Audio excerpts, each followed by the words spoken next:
Hello guys, at ito tayo nagbabalik. Ang comments, sorry. Yung content natin ngayon ay about sa element.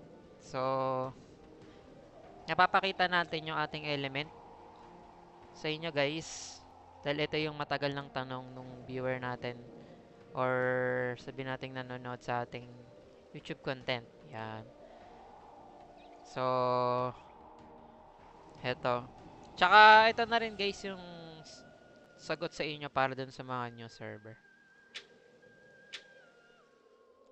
Ayan, sa element gear, meron tayong plan 1 tsaka plan 2. Ayan, dito sa plan 1 ko, kung makikita nyo, puro yan shield. Ayan eh. Bali guys, ito pala, na-craft ko na to. Kasi, matanda na yung server namin. Alam ko siguro mga 2 weeks na yata itong nirelease or 3 weeks. Ayan, kaya nakabuo na tayo. Tsaka guys, magkakaroon pala tayo mamaya, kaya huwag kayong mag-alala. Makikita nyo kung paano tayo mag-craft. Bibigyan ko kayo ng tip. Pero sa ngayon, ang gusto ko lang may linawan kayo is itong pag-craft natin ng element depth. Bakit ito mahalaga? Yan.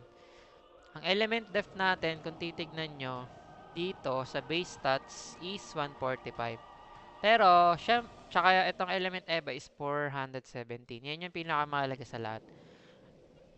Pero, syempre, check muna natin kung ano ang mga stats ng Legendary para dun sa new server to. Para may alam kayo. Yan, Def 12, Def 14, EVA, 51, yan, 1348, 1548, 1658. Yan, ito, Epic, 941. Yan. So, kita nyo naman, ito yung mythical natin, 2061. Yung pinakamaganda. So, itong area na to, yan yung double stats. So, diyan nyo ilalagay yung pinakamagandang base stats nyo para mas tumaas yung inyong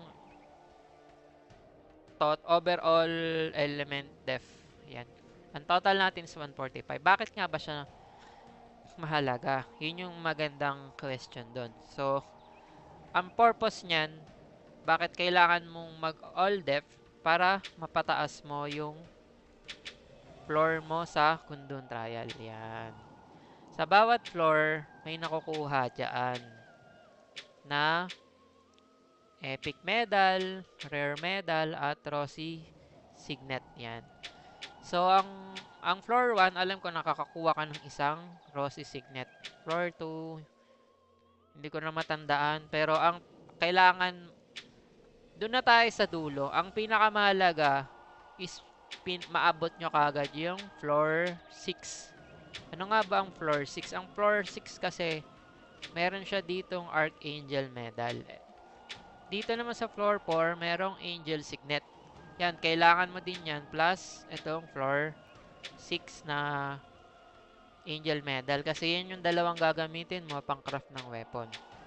Tsaka ito guys, bigyan ko kayo ng idea. Sa bawat floor, may nakukuha na material at yan ay nagmumultiply. So, sa floor 7, marami na tayong nakukuha dyan. Para malaman nyo kung gaano kadami ang nakukuha sa bawat floor, pwede nyong i-check yung ating video na ginawang content from floor 1 to floor 6. Yan. And then, dun sa mga nagtatanong naman kung paano naman to nagagamit na Kinton bonus card, gagamit nyo lang yan sa magsisimula sa floor 6. Siya ay nagmumultiply.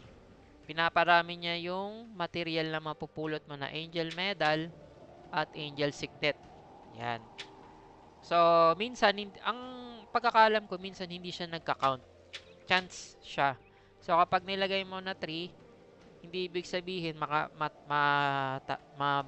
natapos mo yung floors, hindi ibig sabihin mababawasan ka. May chance na wala. So, kapag meron, maganda, mas marami kang mapupulot. Yan. Bali, yan na yung ating tip about dun sa paano yung mga napupulot. Pero para mabigyan kayo ng linaw, i-check nyo na lang yung video natin about dun sa dun trial. Yan. So, para makita natin kung ano naman yung ating makakraft, kailangan lang natin pumunta dito sa yan, inlay. Click lang ako ng isa dito na fluorite, up, seed spare, and then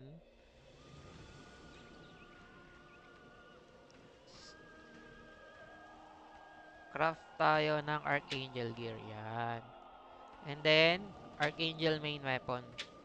Yan, makikita nyo dito guys, yung kanyang requirements. So, oo, material cost. Kailangan mo ng 1,000 pieces na Angel Signet, Angel Medal na 40 pieces. Yan. So, tayo malapit na rin tayo. Bali, mamaya lang to guys. Pagka-reset, makakapag-craft na ako. Then, gagawan ko rin ng content siguro yan. For ano lang. Kung paano ko siya kinaraft. Tsaka madali naman din i-craft yan guys. Kiklik nyo lang naman din. Pero gagawan ko na lang din ng video for content purposes lang yan. Yan, kita nyo na guys. So, ang haba na nga ng ating explanation. Ang target ko talaga today is mag-craft tayo.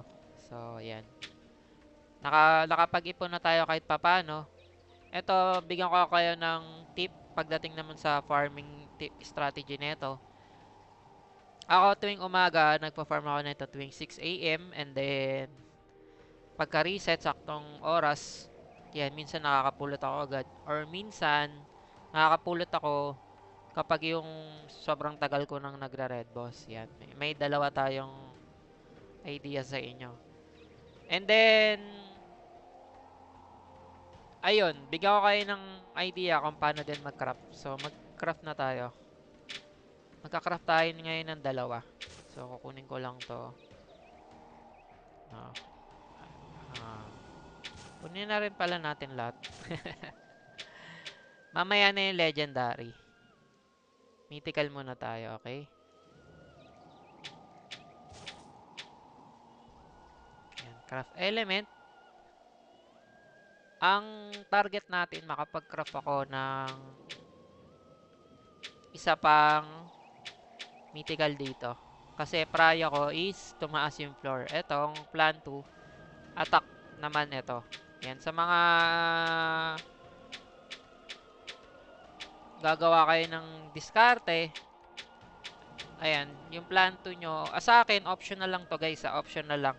Kumbaga, pangalawang beses ko na tong pangalawa ko to, ibig sabihin, pangalawa ko tong pinalakas. Ito pa rin ang prayo. So, kung titingin nyo dito ba, legend. Ito lang ang natitirang di na legend. Ang target ko is makapag-craft tayo ng merong Holy Altar. Kasi, ang habol natin dito is mapa 35 to.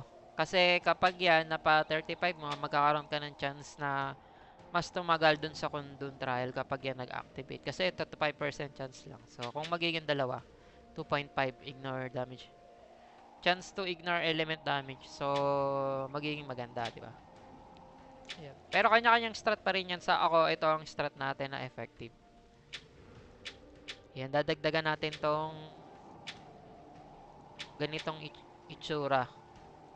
Tatanggalin ko na tong shield. Meron tayo dito ang Kinton Seal Book at Ancient Book of the Icarus. Ang gusto kong i-craft ay ito. Stable Philosopher's Stone. Yan. Bakit nga ba Stable Philosopher's Stone ang gusto kong i-craft? Bigyan ko kayo na idea din. Hindi kayo pwede mag-craft ng mga ganito guys kapag meron na kayo kasi hindi yan nauulit. Okay? Di siya pwedeng parehas na ilalagay nyo dyan. Kailangan yan magkaiba. Pag nakapag-craft na kayo ng Ancient Book of the Icarus, ang i-craft nyo, ibang element naman. So, ang wala tayo is tong Stable Philosopher's Stone at kompleto tayo. Tsaka, bigyan ko kayo ng idea din na mahalaga na kailangan lahat mythical para hindi siya masayang. Kasi, pwede naman siya. Lakadan tayo kulit nung karakter natin. Lakad ng lakad. Yan. Pwede naman siyang i-craft. Kung makikita nyo dito, ayan, mythical, 'di ba? Ito, mythical din. Pwede kang mag-craft ng dalawang mythical at isang rare. Lalabas sa kanya legendary. Pero hindi yan advisable. Bakit? Kasi pwede siyang maging rare. Hanggat maaari, tatlo para sureball mythical. Ang magiging labanan na lang dyan yung def kung ilan yung makukuha nyo. Dito, sinasabi na 17 to 26 ang pinakamataas. So, kung makakuha tayo ng 26 dito, sobrang ganda nun. Tsaka, bigyan ko kayo ng idea. Ito, Holy Medal, Mythical, Holy Slot. Yan. So, possible dalawang Holy Slot and then isang Rage Mythical. Minsan, nagiging tatlong Rage. Yun yung medyo malas. Minsan, nagiging tatlong Holy. Yun yung pinakamaganda. So, yun lang guys. At tayo magsisimula na mag-craft. Dahil medyo mahaba na rin yung ating video. Gusto ko lang sana mabilis lang tong content natin. Pero yan. Medyo napahaba na. At kukunin ko na rin to. Kasi magka-craft na rin tayo ng legendary. Hindi ko na rin siya papatagalin. Mag-craft na tayo.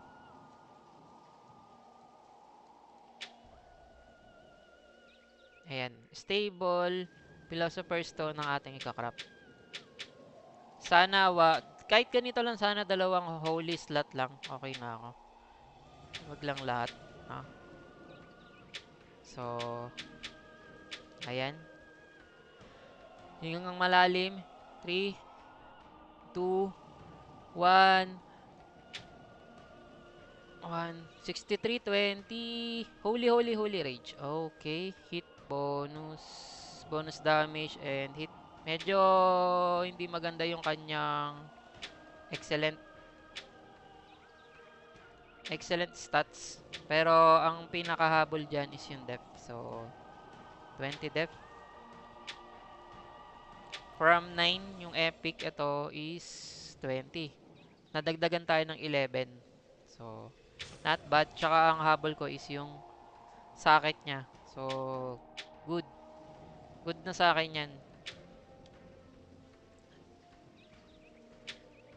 Check lang natin. Ayan. Makikita nyo element depth. Nadagdagan siya ng 11 yata, no? Or 10. So, sobrang ganda na yan. Para sa akin, guys. And then, next, itong damage naman. Ito, bigyan ko kayo ng tip, guys. Itong mga element def, ginagamit ko lang to for kundun. Pero pag nag-AFK ako, ang ginagamit ko is itong plan 2. Yan, puro epic na rin naman na to. Ang plan ko rito, palitan muna tong isa. Kasi, bad yung nakuha ko dito. Puro siya pang def. Ayan, activate muna natin. Ito yung papalitan natin. Galing na rin natin. So, sana swerte. Good luck. Good luck sa akin. Ang ipapalit natin dyan is yung Gleaming Hero's Harp of Lunedi. Meron tayong 3 legendary. So, mataas ang chance na ang guaranteed na makuha natin is itong Noble slot. Yan kasi yung inaabol natin. Yan. Dalawa rito, dalawa. 3. So, para mabuksan din natin yung Element Awakening niya. Itong dalawa. Ayan. Craft na tayo. Medyo mahaba na yung kwentuhan. Max to 59, no? Pag sa mga ganito, kailangan na lang natin agad pumindot. Ayan. 50. 53. Uy, ganda. Damage bonus pero may element def. So, yung sakit niya, goods na goods. Ito, 46 to 49. So, tanggalin natin to. Palitan natin yung isa. Ayan. Tapos, lipat natin yung ito.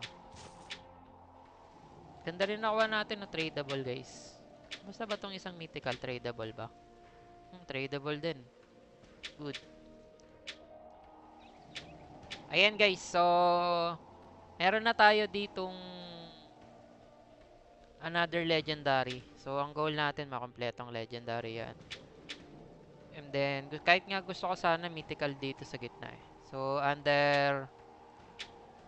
nasa process na tayo. Ito. Kung ano man makuha natin dyan. So, yun yung ating kakraft into attack na. So, yun lang guys. At kung meron kayong mga tanong, ay mag-comment lamang kayo sa ating comment section and comment section below, and then yung mga gusto niyo pang i-content natin, ayan, huwag kayong mahiya guys at subukan natin gawan yan para naman dun mabigyan linaw dun sa mga ibang server na sa mga new server. Ayan lang guys. At ako yung magpapaalam na.